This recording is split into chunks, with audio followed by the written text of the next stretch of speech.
Assalamualaikum warahmatullahi wabarakatuh. Bismillahirrahmanirrahim. Alhamdulillahi rabbil alamin. Wassalatu wassalamu ala asyrafil anbiya'i wal mursalin wa ala alihi wa sahbihi ajma'in. Subhanaka la ilma lana illa ma 'allamtana innaka antal alimul hakim.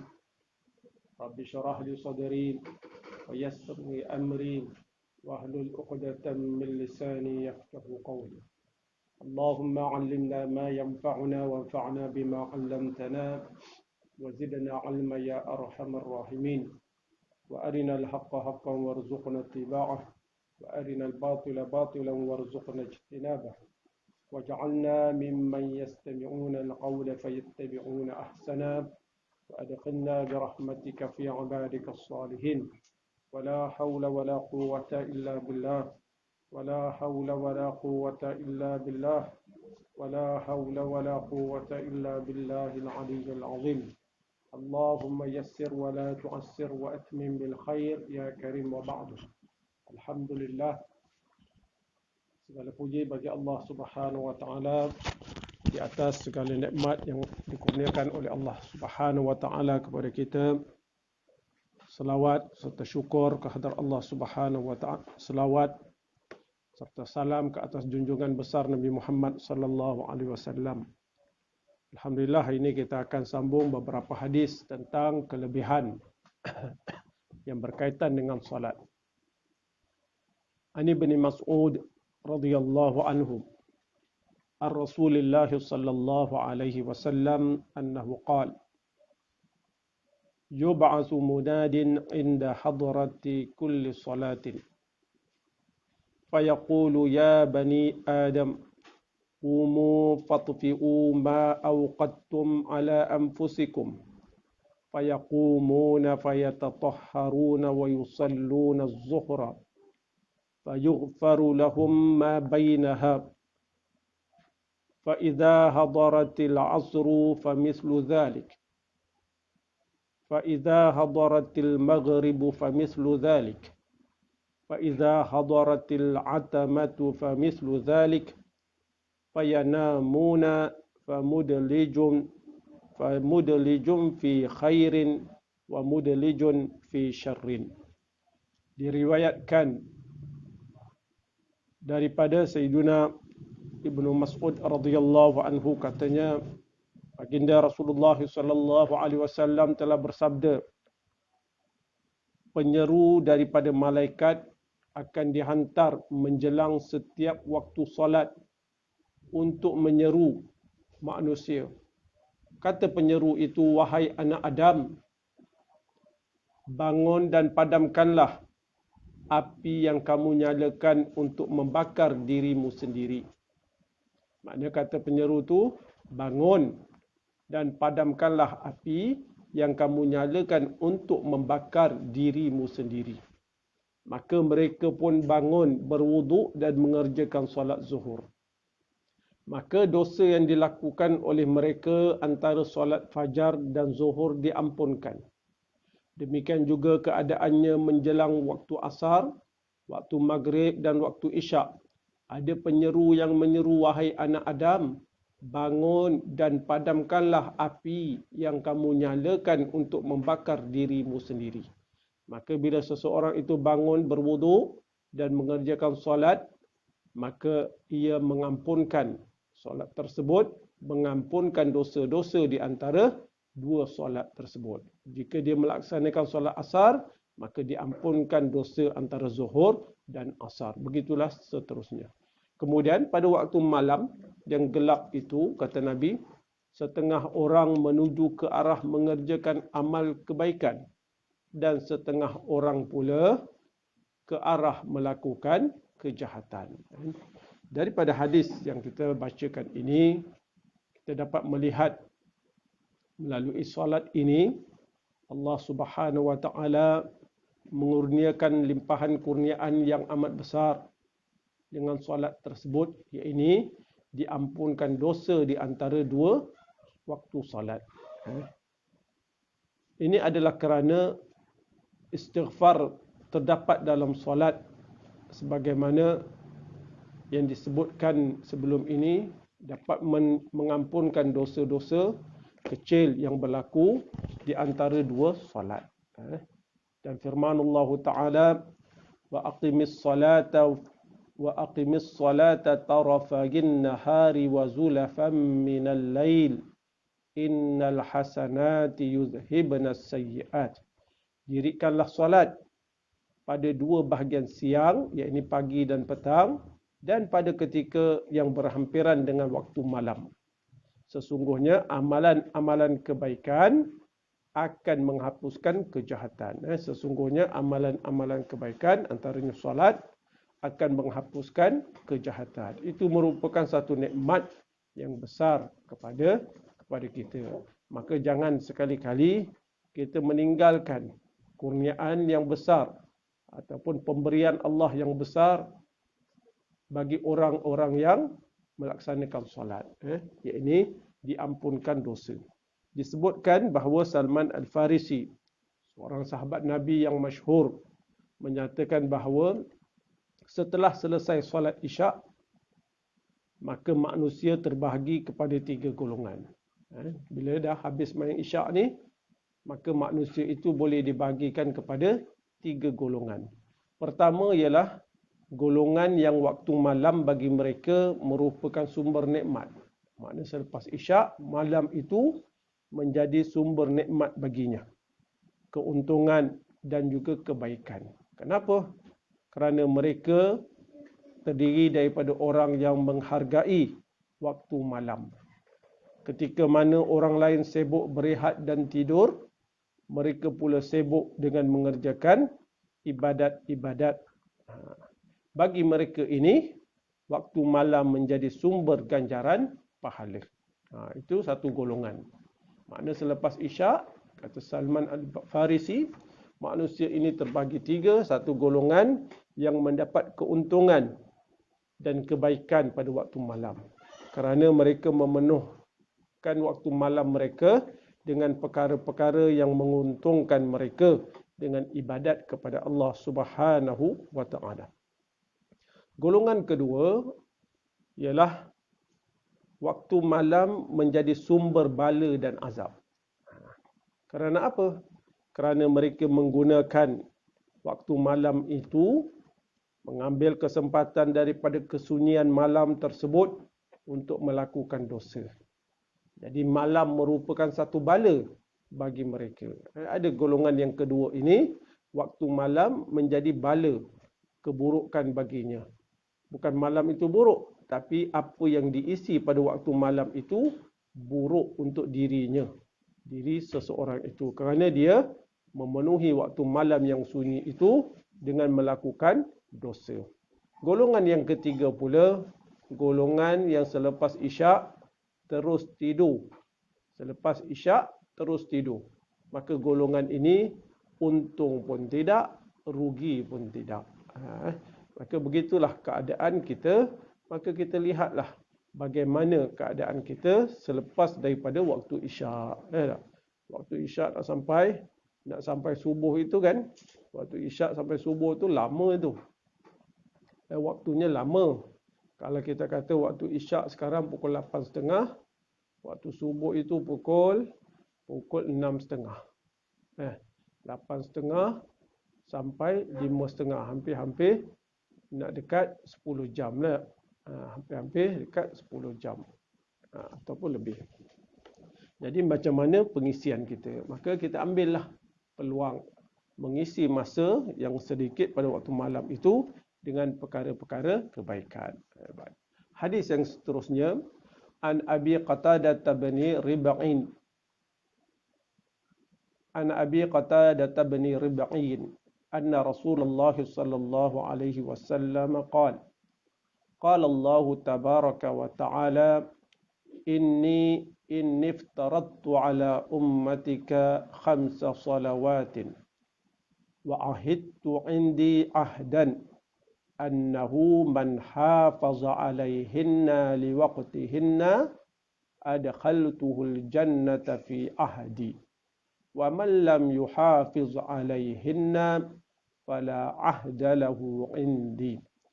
Diriwayatkan daripada Sayyiduna Abu Qatadah radhiyallahu an, katanya bahawa Rasulullah sallallahu alaihi wasallam telah bersabda, kata Nabi, Allah Subhanahu wa taala telah berfirman. Ini hadis kursi. Apa kata Allah? Aku telah memfardukan ke atas umatmu solat 5 waktu.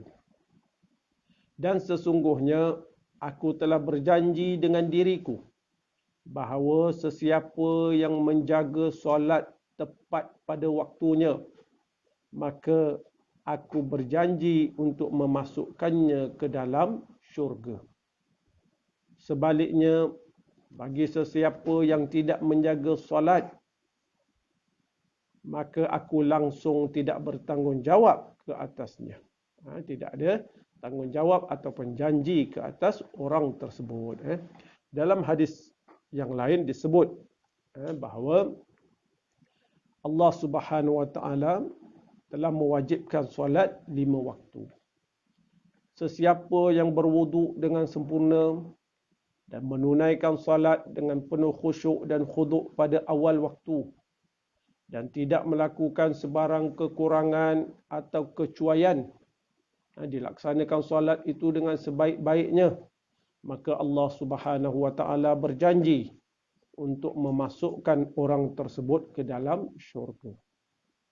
Begitu juga sesiapa yang tidak melakukannya seperti mana yang dituntut, tidak melakukan solat seperti mana yang dituntut, maka tidak ada janji, tidak ada apa-apa janji daripada Allah untuk seseorang itu. Terserahlah kepada Allah sama ada dia mengampuninya atau mengazabkan seseorang itu. Jadi sesiapa yang menjaga solat ini, menjaga adab-adabnya, solat dengan sebaik-baiknya, maka orang tersebut berada di dalam jaminan dan juga janji Allah Subhanahu wa taala. Allah beri jaminan kepada orang tersebut akan kebaikan dunia dan juga akhirat.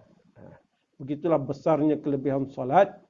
Apabila seseorang itu mengambil berat menunaikan solat tersebut, maka orang tersebut berada dalam jaminan dan tanggungjawab Allah Subhanahu wa taala. Cuba kita bayangkan apabila kita bekerja di dunia ini, kita sama ada bekerja kepada pemerintah ataupun bekerja kepada orang-orang yang kaya, maka pemerintah yang ada kuasa ataupun orang kaya yang mempunyai harta yang banyak ini mengamanahkan kerja kepada kita. Dalam masa yang sama, mereka ini menenangkan hati kita dengan janji mereka akan memikul tanggungjawab untuk menyelesaikan segala keperluan kita. Mereka memberi jaminan kepada kita untuk menyelesaikan segala keperluan kita. Maka sudah tentulah orang tersebut akan berasa tenang, akan berasa gembira. Pekerja tersebut akan merasa gembira dan terhutang budi kepada pemerintah ataupun orang kaya yang memberi kerja tersebut, dan dalam masa yang sama berjanji untuk memikul dan menyelesaikan segala keperluan kita. Maka kita berterima kasih. Sedangkan kita bekerja tersebut memakan masa yang lama, menggunakan tenaga yang banyak, bekerja sehingga penat, baru kita dapat apa yang dijanjikan oleh majikan tersebut. Tapi dalam solat ini tuan-tuan, amalannya mudah, masanya singkat, kerjanya tidak penat, tetapi Allah Subhanahu wa taala memberi jaminan. Yang beri jaminan ini pula Tuhan yang menguasai segala alam. Tuhan yang menguasai semesta alam, Raja dunia dan juga akhirat. Adapun manusia yang janji itu belum tentu mereka menepati janji. Tapi bila Allah Subhanahu wa taala berjanji, pasti Allah akan memenuhi janji tersebut.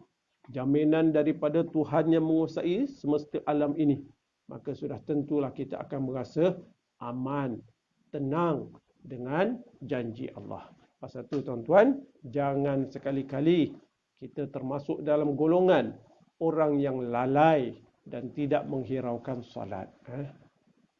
Apabila kita lalai dan tidak menunaikan solat, yang rugi adalah kita.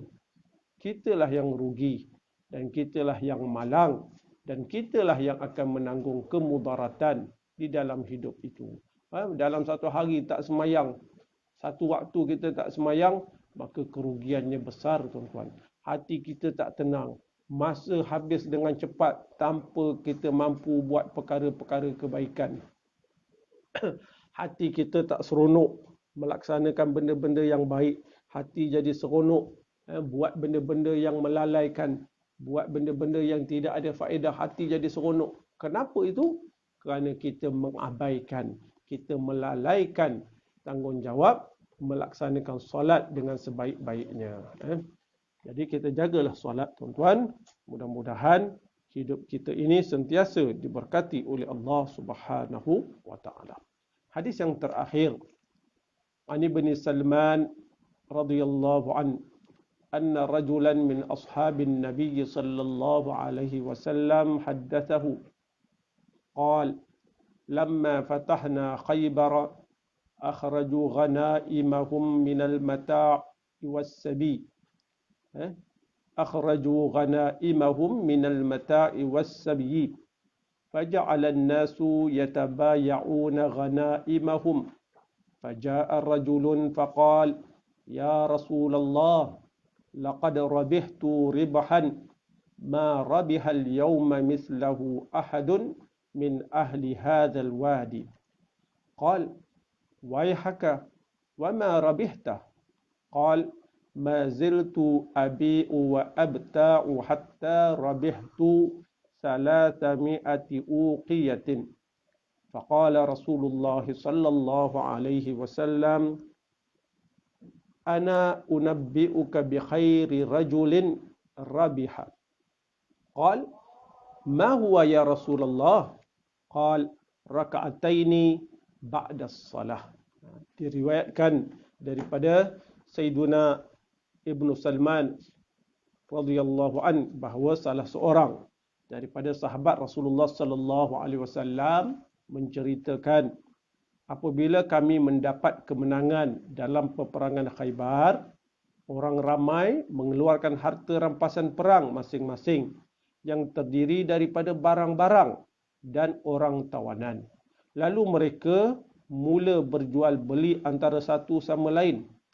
Seorang datang memberitahu Rasulullah sallallahu alaihi wasallam, wahai Rasulullah, tidak seorang pun di lembah ini yang mendapat keuntungan seperti mana keuntungan yang saya perolehi pada hari ini. Dia kata dialah yang paling banyak mendapat keuntungan. Dia rasa dialah yang paling hebat, dialah yang paling untung. Maka Rasulullah sallallahu alaihi wasallam pun bertanya, wah, berapa banyakkah keuntungan yang kamu perolehi sehingga kamu rasa kamulah yang paling hebat, beruntung, yang paling banyak mendapat manfaat di lembah ini? Maka kata orang lelaki tersebut, saya terus menjual dan membeli harta rampasan itu sehingga saya mendapat keuntungan sebanyak 300 uqiyah perak. 300 uqiyah perak ini boleh dikatakanlah seperti 30,000 ringgit. Saya dapat keuntungan 30,000 ringgit ya Rasulullah.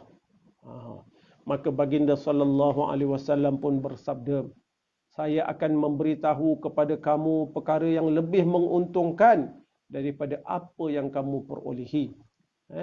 Saya akan memberitahu kepada kamu perkara yang lebih menguntungkan yang akan diperolehi oleh seseorang itu.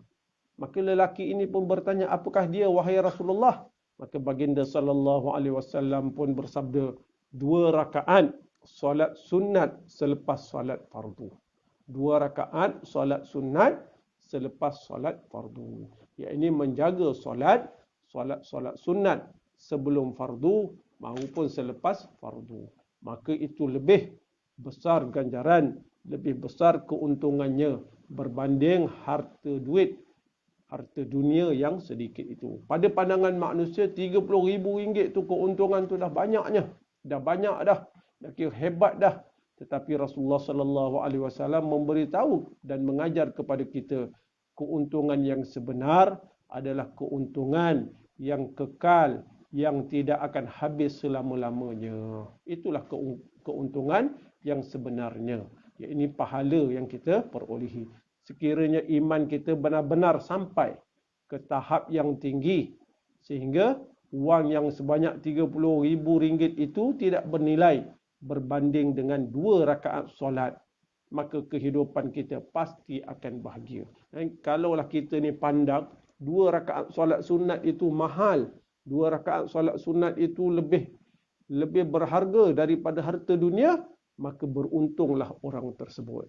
Tapi kalau kita, pada pandangan kita, semayang sunat ini tak ada apa-apa nilai, harta dunia yang sedikit pula tu, yang kita rasa hebat, maka kita akan hidup dalam keadaan menjadi hamba kepada dunia. Menjadi hamba kepada dunia. Begitulah tuan-tuan, besarnya nilai solat ini. Walaupun solat sunat 2 rakaat. Apatah lagi kalau kita menjaga, memelihara solat fardu dan melaksanakan solat sunat. Sehingga Nabi SAW menyatakan bahawa penyejuk mata baginda SAW adalah solat. Penyejuk mata bagi baginda SAW adalah solat. Begitulah solat ini mententeramkan jiwa, mendatangkan kebaikan bagi seseorang itu. InsyaAllah tuan-tuan, mudah-mudahan kita menjaga solat dan insyaAllah kita akan sambung kuliah kita ini, kisah-kisah yang berkaitan dengan solat. Wallahu ta'ala a'lam. Aqulu qawli hadha wa astaghfirullah li wa lakum. Assalamualaikum warahmatullahi wabarakatuh.